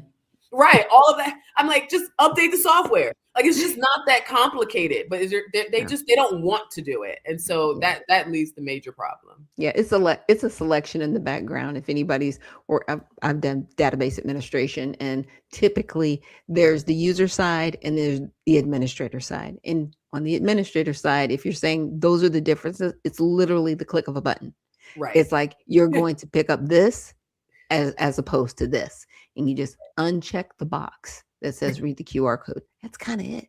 That's it. That's it. It's just, I mean, they are way drawing this out. And, the state legislature passed in 2024 that the QR code is supposed to be removed by July of 2026, right? However, they've kicked the can down the road so much. Brad is blaming the legislature. The legislature's blaming SOS and all this other stuff. Nobody can do anything, right? Which is the most frustrating part, and why I will continue to sound the alarm as to why we got to vote and get these people out of here. Because if you're lazy, if you don't have the wherewithal, if you don't have the mental capacity to come up with a strategy to do your job, then why are you there? So the whole thing is already frustrating, right? So we want all these people out of here. But since everybody got an excuse, their solution is to pass a bill, which is right now trying to be passed, to extend the QR code to 2028.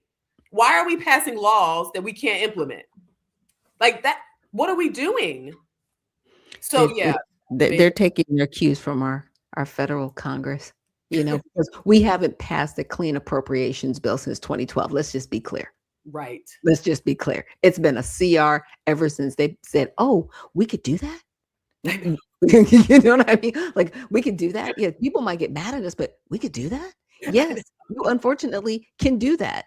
And I'm glad that you're saying what you're saying, because we do need proper people in office to just do their job. You got one job. Do it. Just do it. Because you run around and during the campaign season and tell us all of these promises. How many times have we been told that we're gonna get rid of income tax? Let's just be real. How many times? Sounds good. So we keep hearing this over and over and over and over again.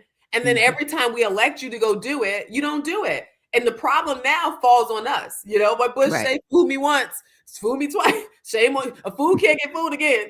Right. Exactly. You're not going to keep bumping our heads and expecting us to be insane people, right? Doing the same thing and expecting a different result. So I'm definitely looking forward to some new changes in the SOS. I'm definitely praying for your husband to get elected.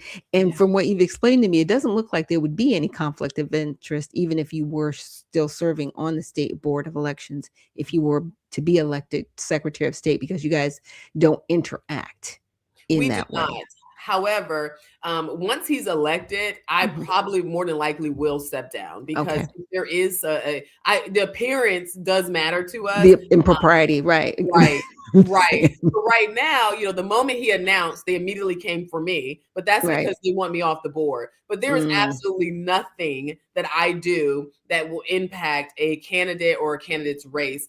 That would be all the Secretary of State. That's the administering side of it. We come in on the back end. So as of right now, he's just a candidate. But once he becomes the actual Secretary of State, meaning I have to get documents from him, we'll have to do all these things, that's when it does get a little tricky. And I feel comfortable stepping down at that point because I know we have a strong SOS who's going to do the right thing, who's going to support the board and make sure that, they're in a good position.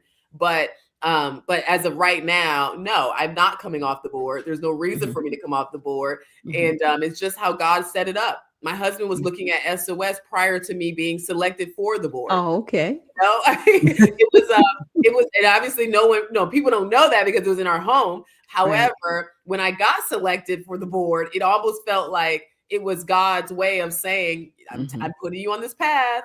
This is where I need to go. And so I accepted it. And I pray I'm doing a good job. I know I'm doing my best. And, but yeah, once he's elected, I will step down. Okay. Well, thank you for that. And thank you for being here with us. I'll let you have last words. Yeah. No, thank you for having me. Thank you for having this conversation. Thank you for educating voters. As you can see, I believe in transparency. I believe in having clear answers and being completely upfront and honest. I believe that we the people, are the ones who have the authority and not those who we elect, that they are agents of us and that they do what we ask them to do. They work for us. So all of this, just say no evil, don't speak on it, I don't believe in any of that. I will call out anybody who I voted for. So, and you should be the same way. So I hope that I encourage people and embolden you to continue to do your duty. Yes, yes. And thank you so much again for joining us here. This has been Janelle King, and she is with the Georgia State Board of Elections. Thank you so much for joining us. Thank you so much for having me. All right, guys. And with that, we're going to take a quick break. And when we return, we're going to get into some more of this news here on Unfiltered Vision News. And we will see you on the other side.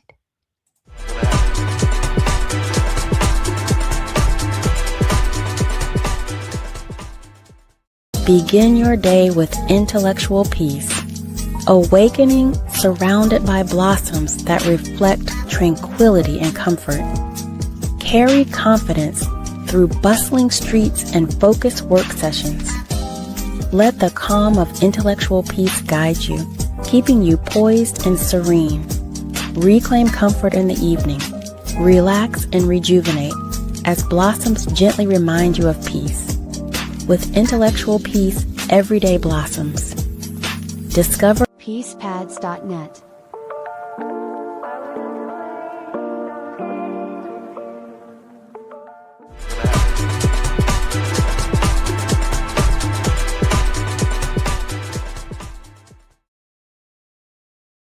And we are back. Thank you so much for joining me here on Unfiltered Vision News, bringing you the news unfiltered Monday through Friday, 7 to 9 a.m. Eastern. My name is Dr. Ashaki Noni Nichols, and I will be your host. Thanks so much for joining us, guys.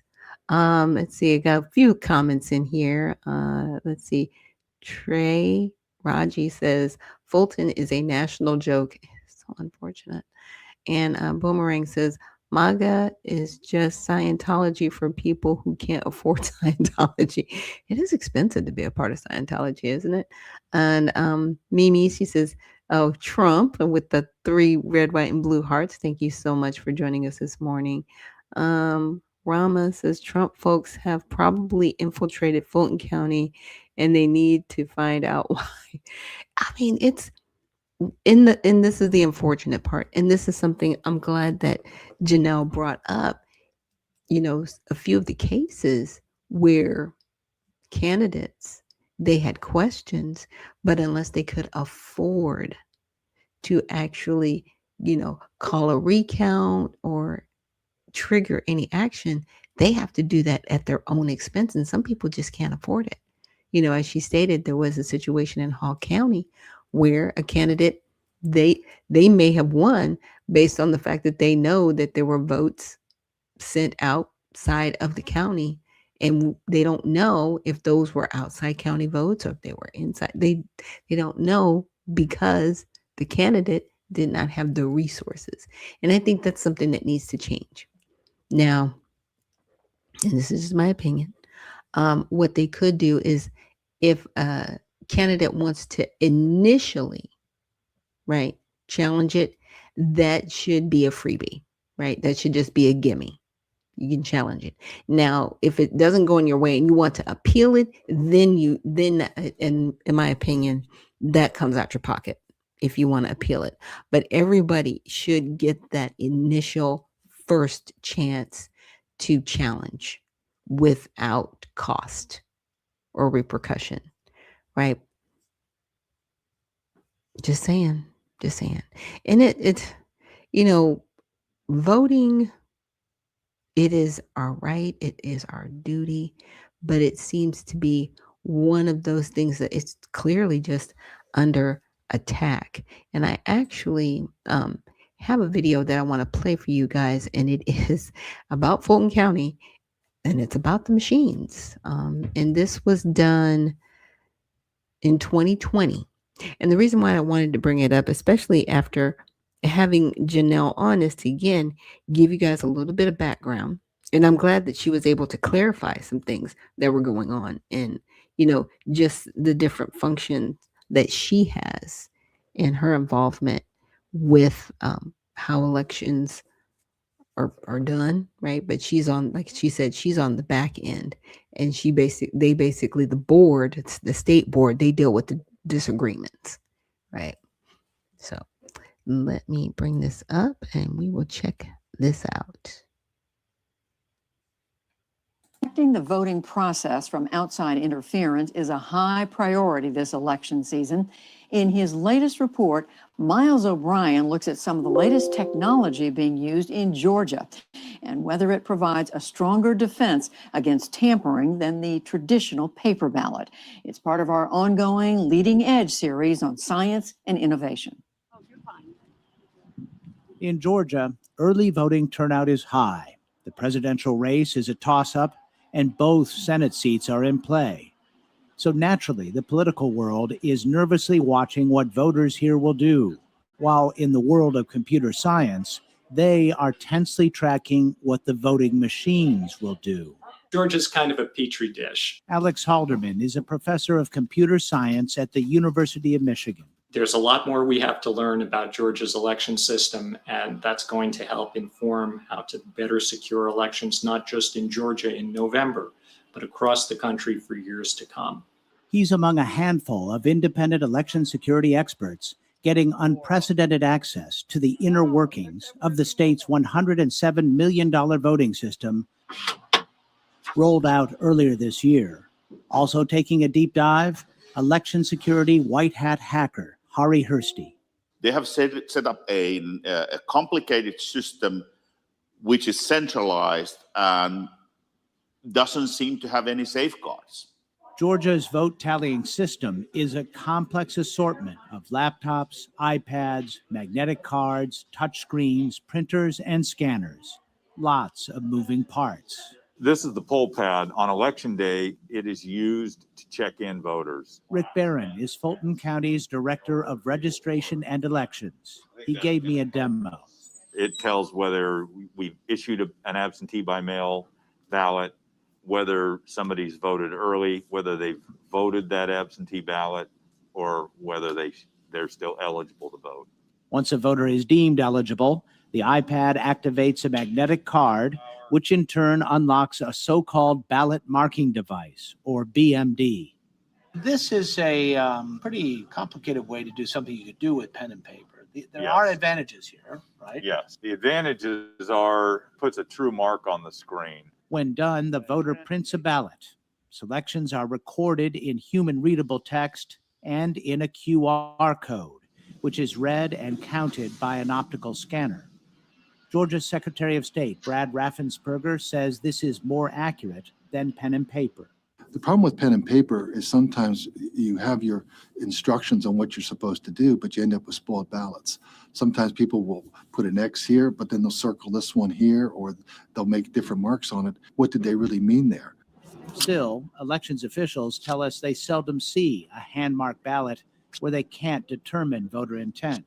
In 2019, Georgia bought the devices from a Canadian company called Dominion Voting Systems. They replaced paperless machines like these, made by a now defunct company called Diebold Election Systems.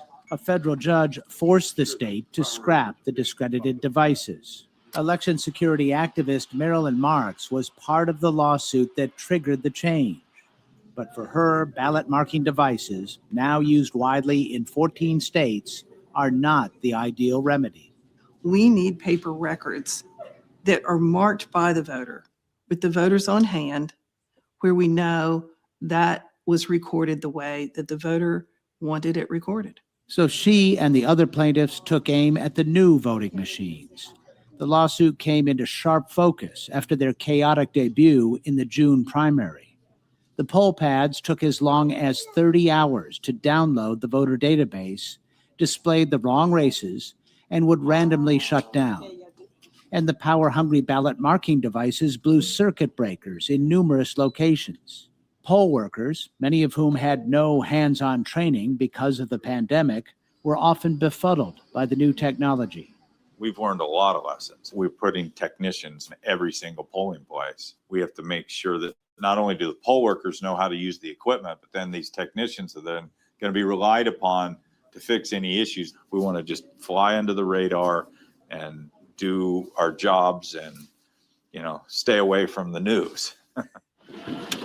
But election security experts working for the plaintiffs in the lawsuit against the state have uncovered several troubling issues. Alex Halderman looked closely at the QR codes where the votes are encoded for the scanner. By analyzing the structure of the QR codes, I've been able to learn that there's nothing that stops an attacker from just duplicating one. And the duplicate would count the same as the original barcode. And in late September, another concern came to light. During testing, election workers found half the names of the 21 candidates for Senate intermittently disappeared from screens during the review phase. Dominion sent out a last-minute software patch. I'm worried that the Georgia system is the technical equivalent to the 737 MAX. They've just made a last-minute software change that might well have unintended consequences and cause even more severe problems on election day. You never want to rush something which is mission critical, and this is mission critical, into production without proper time testing. That's really one of the ways bad actors are finding the vulnerabilities to exploit, is looking for honest vulnerabilities and finding out if they can be weaponized, if they can be exploited. Despite all the concerns, federal judge Amy Totenberg decided to let the election proceed with the ballot marking device system. The Secretary of State says post-election audits will bring any QR code discrepancies to light. We're in the process of really, continuing to expand the capabilities that we have so we can audit more of the races. When we do the audit, we actually do it on the human readable portion, not on the QR code. Alex Halderman and his team at the University of Michigan conducted a mock election to see if voters are likely to catch mistakes on the printouts. Only 7% spotted a deliberately planted error. So double check your ballot before you scan. For the PBS NewsHour, I'm Miles O'Brien in Atlanta. But here's the thing.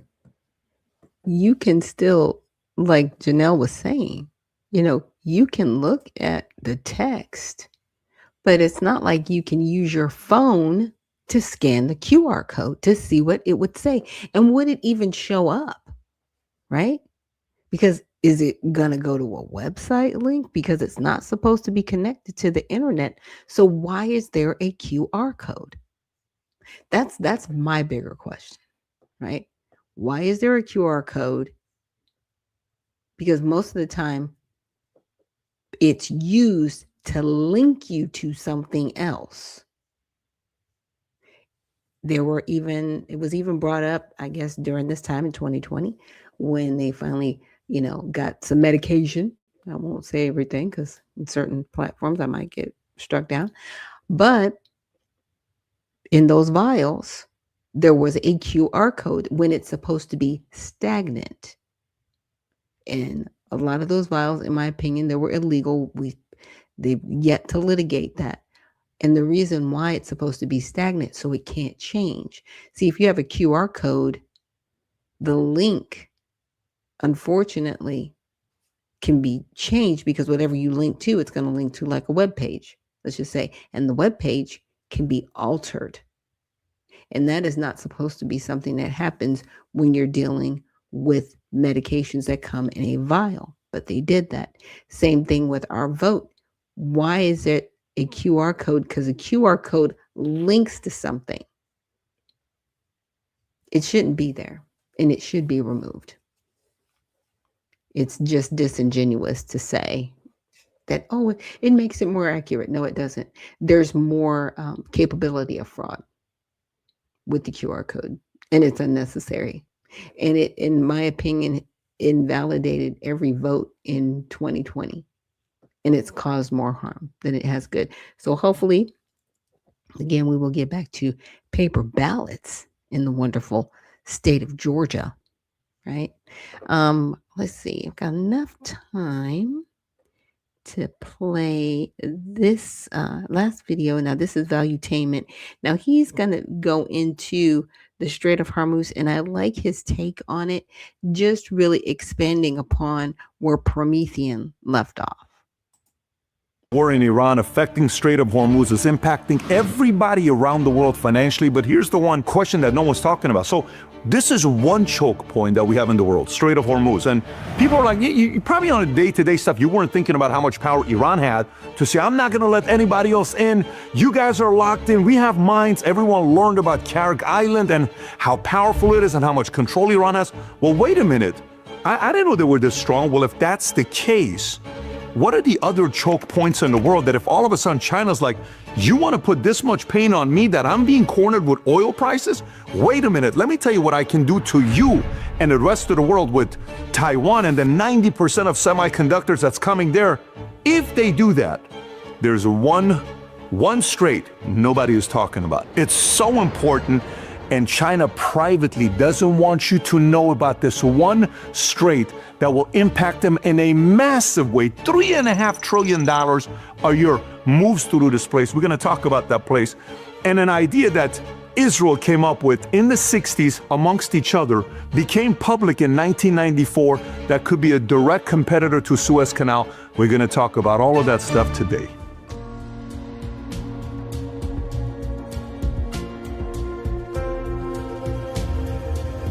All right, so contrary to popular belief on X, I've been doing board videos since 2013. I've been doing these for a long time, and if you're watching and saying, Pat, I love the board videos you do, I have a favor to ask you. 51% of you watch our content, you've never subscribed to the channel, but you watch it every single week. If you're one of them and you like what we do, you want to help us out, we're at 7 million subs. I'd like to get to 10 million subs. Click on that subscribe button. It helps us out with our algorithms and grows our audience. Thank you for doing that. Just click on that subscribe button right there. Having said that, let's get right into another board video here. So, Strait of Hormuz, okay, Persian Gulf, Gulf of Oman, 21 million barrels a day goes through Strait of Hormuz. We're seeing the pain for everybody. Gas prices this morning, I'm talking to Rob, on the podcast. He says, Pat, gas prices 2 weeks ago, he's paying $2.75. This morning, $3.99. If you're watching this, your gas prices have probably gone up 50 cents to $1.20 per gallon. Whatever part of the country you live in, you're feeling it, right? Now, why is that? 20 to 25% of all seaborne oil trade, 20% of global LNG goes through the Strait of Hormuz, primarily oil from Saudi, UAE, or Iraq, Kuwait, Qatar, and a big chunk of the oil that China relies on comes from here. So they felt the pain in a massive way. So what does Iran do with Operation Epic Fury that started on February 28th? Iran closed the strait March 2nd. Now, they've done that to 21 different merchant ships. Obviously, we've destroyed their navy. We've killed 50 of their leaders. Supreme leader, we just killed their chief intelligence officer. So this is not a good situation. But if you go right now to find out if Strait of Hormuz is open or closed, it'll say restricted. Why? We'll get to that here in a minute as well. Keep in mind, a lot of people think Strait of Hormuz, it's 21 miles wide. If it's 21 miles wide, you have to be able to get a bunch of ships that go through at the same time, right? Nope, only two. Only two? Only two. Why? It's not, if you think it's a deep place and you can have 50 ships going through, that's not the case. So economical implications, largest oil supply disruption ever. Brent crude went from 100 to 126.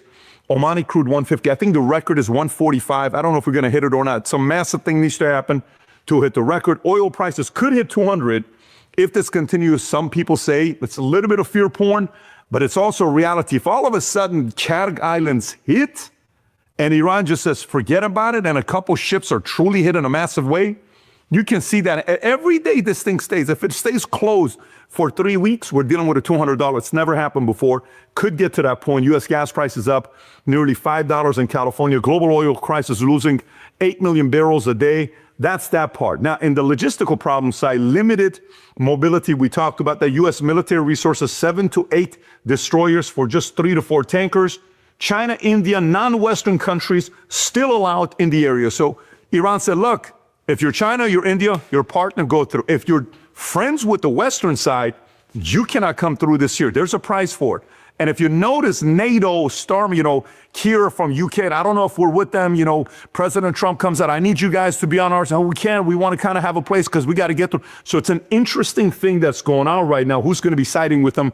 Who's not? And this leads to the secondary consequences, which is port congestion, longer shipping times, delays on sulfur and aluminum, crops, semiconductors, worldwide inflation, shipping, insurance costs. Anyways, there's a bunch of things that can happen here, but that's one of the world's choke points. No one's talking about the other places. Let's talk about the other places. Here's where the main global choke points are. When you look at this, you see obviously Panama Canal, Suez Canal, you'll see the Turkish Strait, you'll see all these other places, but I'm going to emphasize a couple of these here. Number one, Suez Canal. 12% of global trade goes through there, 30% of container traffic, $4.2 to $5.7 billion in transit fees for Egypt. So that means in this area, who has a lot of control? Egypt. This is why Egypt's also got its own power. They influence what happens in Suez Canal. So everybody's like, look, Egypt, just kind of be good. And Egypt's like, look, you guys are giving us a lot of money. It's good revenue.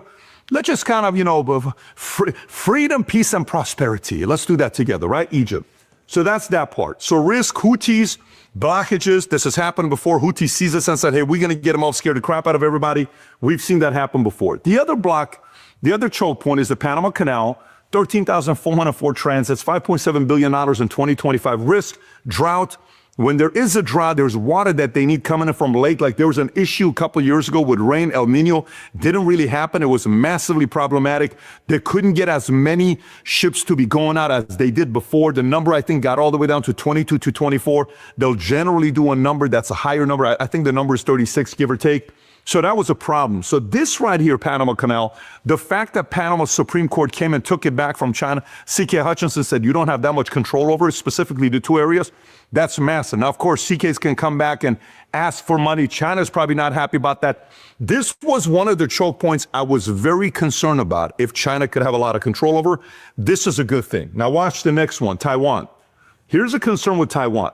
At any given time, this is a picture from May 26th of 2024. This is Taiwan. This is mainland China. Blue ships, that's Taiwan, that's US, Japan, US, Taiwan, all the blue. Everything you see with red is China. They all need to protect this place. China says this is ours. Now, if China decides to go scorched earth and say, you know what, here's what we're going to go after Taiwan and we're going to do all this stuff to hurt you guys with the ships. There's one area no one's talking about, the Strait of Malacca. And here's why this is important. 94,000 ships annually goes through here. You don't hear a lot of talks about Strait of Malacca. 25% of all goods, we're talking about $3.5 trillion of trade value that's moving through this place that we don't talk about a lot. But this is a massive risk for China. Why? That's 80% of oil imports. So let's take a look at this. When you look at this map, okay, this is China mainland. This is the Strait of Malacca. Okay, you may say, what's the big deal? For them to go through, they have to go through here. This is Indonesia. By the way, it's interesting because Indonesia, you see how big it is and how much of the size they have. It's, I think, like 650 to 700 kilometers. Even though it's that much, they're only making $3 billion a year off the Strait of Malacca. They don't charge any tax, nothing like that. Malaysia, right on this side, they have 650 kilometers that comes through right there. They make $7 billion a year. See Singapore, how small it is? That small little place, it's only 24 kilometers. They make the most money, $15 billion every year from the Strait of Malacca. Why? Services, people stop by, get their things scored away. There's so many different great experiences and services there. So they make that money for themselves. But the point here is the fact that if anything happens here, like the Strait of Hormuz, they put a stop to that, China's going to feel it. Now, of course, they have alternatives, but they don't want anybody to be messing with the Strait of Malacca. Now, last but not least, I told you at the end that Israel's sitting there saying, look, you know, our concern is with the Strait of Hormuz, all the way on the other side, it's like 193 kilometers. When you look at this one here, Israel back in the 60s came up with an idea that they internally talked about, became public in the 1990s, I think 94, and they said, look, if we have to use Suez Canal, what if all of a sudden one day they say, Egypt says, hey, Israel, you better or else, guys, we got to think about ourselves long term. What if we do that? And they suggested the Ben Gurion Canal. And you know, if you hear strait, it's God-made, it's natural canal, it's man-made. They said we should build a canal, calling it the Ben Gurion Canal, 250 to 300 kilometers. Some say a part of the Gaza war that took place is to open it up to build the canal there. And the ideas are pretty outlandish ideas. To build this, they need 300,000 men to help them out. $55 billion budget, I believe, to build this property out. And again, this was an idea that came about a long time that was discussed, proposed in the 60s, named first for their first prime minister. To be able to build this, they have to dig the place, bunch of nuclear bombs, blow the whole place up to open it up. And, you know, alternative to Suez, West-friendly government, 2 ships at a time that they could pull off. And this is what they're proposing. Nothing's happened yet. People are saying this is something that we may want to entertain in case Egypt all of a sudden does something. Again, everyone's now thinking choke point, right? And by the way, this whole thing that's going on, everyone's like, hey, man, we got to be careful. The Strait of Hormuz scaring the crap out of me. What if somebody else later on? We can't be controlled by anybody, right? Look, watch what Saudi all of a sudden came out and say, but by the way, all this time, we've been building something no one knows about. There's an alternative that we have. You know, we don't have to go through the Strait of Hormuz. We have been working on the Saudi Arabia's East-West petroleum pipeline since the late 70s. And we put about 10 or $20 billion into this, and it's sweet. It just goes right through. And we have it available. And it's 5 to 7 million barrels a day instead of, you know, maybe not 20 million, but still, we're building this. So now, and suddenly out of nowhere, I think it was a few days ago, we're ready to be in business. We're available. This quickly? Yeah, we've been building it for all this year. Think about this, on how long they've been. So this is why it's important as you're going through this, and Trump all of a sudden used the DPA, the Defense Production Act, to restart Santinez unit for oil in California, 50,000 barrels a day. It's not a lot, but it's still enough to kind of help out with some of the gas. Newsom's like, no, you can't come and deal with the state, you know, climate, all this stuff. You can't, federal government can't come and deal with it. They're trying to lower your gas prices. For you, it's the highest. And he's trying to make a deal, $300 billion with India's Reliance Industries for new oil refinery in Texas, a first in 50 years. And all this other conversations are happening because everyone's realizing, hey, long-term thinking. Guys, yes, time out. What are we doing to protect ourselves and hedge ourselves against a massive crisis that could happen, that somebody wakes up, the China, you know, the US and Iran and all the Russia and Israel and all these guys all of a sudden decide to do something. We have to be ready for it. It's all long-term thinking, and you better believe these conversations are being had right now as we speak. So if you got value out of Yeah, right now, as we speak, the conversations are happening. So thank you guys for joining me here on Unfiltered Vision News for our Women in Wellness Wednesday. And we will see you tomorrow for Mighty Men Thursday. So remember, stay well, stay focused, and stay unfiltered. We'll see you in the next one.